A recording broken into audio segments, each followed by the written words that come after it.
Hello, this is X here, back with another Yu-Gi-Oh video. Today we are going to be giving you a review of the Earthbound Immortal monster cards. So let's start by giving you an overview of the Earthbound Immortals and looking at all of their effects. So what these cards are essentially one of the newer versions of God cards, is what you could call them, as they are based on the NASCAR lines. So there are 7 Earthbound Immortal cards, and which will be displayed throughout this video. So let's have a look. Ashlal Pishku. This one, once this card is destroyed on the field without its own effect, destroy all your opponent's monsters, and for each monster this is destroyed, your opponent takes 800 damage. For the second one, Kakapak Apu.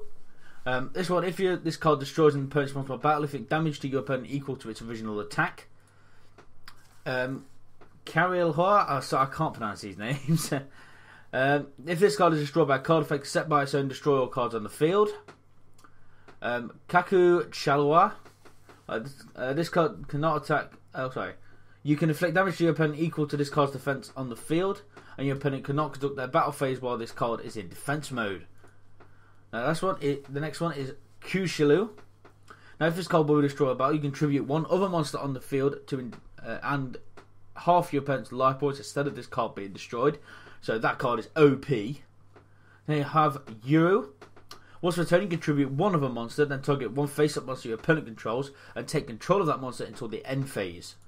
Then finally, we have Wikwacho Rashgar. Target up to, when this card is normal summon, target up to 3 cards you control except this card. Shuffle those targets into your deck and discard as many random cards as possible from your opponent's hand, but not more than the number of cards you returned, and if you do, this card gets 1,000 life points for each one discarded by this effect. These cards have some insane effects, and I'll go into some more detail in a second. So let's have a look at some of the good points. So some of the good points about these cards, they are insanely powerful once you get them on the field, which isn't very hard to do. With them being a standard level 10 monster, all you have to do to get these guys on the field is sacrifice 3 monsters that you have on your side of the field. It's as simple as that. The only condition, which I'll explain in the bad points, is a downside to these cards, which I'll explain in a little while. So the main benefits of these cards is that once they're on the field, they are very hard to get rid of if you cancel the effect of the card, if that makes sense. So as long as it can't be destroyed by its own effect, then it is unbelievably powerful, unless you've got a field card on the field. So some of these have ridiculous effects, and they can all attack your opponent directly. Yes, they can just attack your opponent directly, and all of them have nearly 3,000 attack.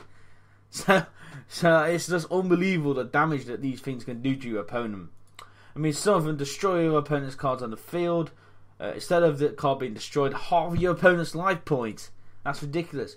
Another one, the Charachu Cholha, which is personally my favourite, the fish effect one. If your card is in defense mode, your opponent can't initiate a battle phase. That is ridiculous. Because this basically, if that's on the field in defence, your opponent can do jack shite unless they use something like Shield Crush on it. That is unbelievably powerful. Another one, if a card destroys an opponent's monster, they take equal to that card's attack. I mean, these cards are unbelievably powerful and are relatively easy to get on the field. But as I've said, they do have their down points. There's bad points, so let's have a look at them. So some of the bad points in this, and there is only about 1 or 2 since it is a major failing of these cards, is they are exceptionally hard to keep on the field. The only possible way that you can keep these on the field is by cancelling their own effects, which is a bit of a downside, or by having a field card on the field, which can be incredibly hard again to keep on the field, especially if your opponent just wipes it out, which means these are dead. Like I said, these are incredibly hard to keep on the field. You've got to have something which doesn't allow it to use its own effect. I know that defeats the purpose of having it on the field, and its effects are really, really good. But unless you're going to keep a field card on the field, and then another card to prevent this effect in an emergency situation, like your field card is about to be destroyed, then that is the only reason that you'd really want to negate the effect. Otherwise, you'd want to keep the effect for as long as possible, as they are insane. So that is the major downfall about these cards. They are very hard to keep on the field unless you cancel their effect, which is a major downside to these cards. Okay, so that is it for this video. So if you enjoyed, don't forget to punch the like button, leave a comment down below, and of course subscribe if you're new to the channel. Also, remember to follow me on Twitter, link down below as always. So last video to say, thank you so much for watching. I've been X, and we'll see you in the next Yu-Gi-Oh video.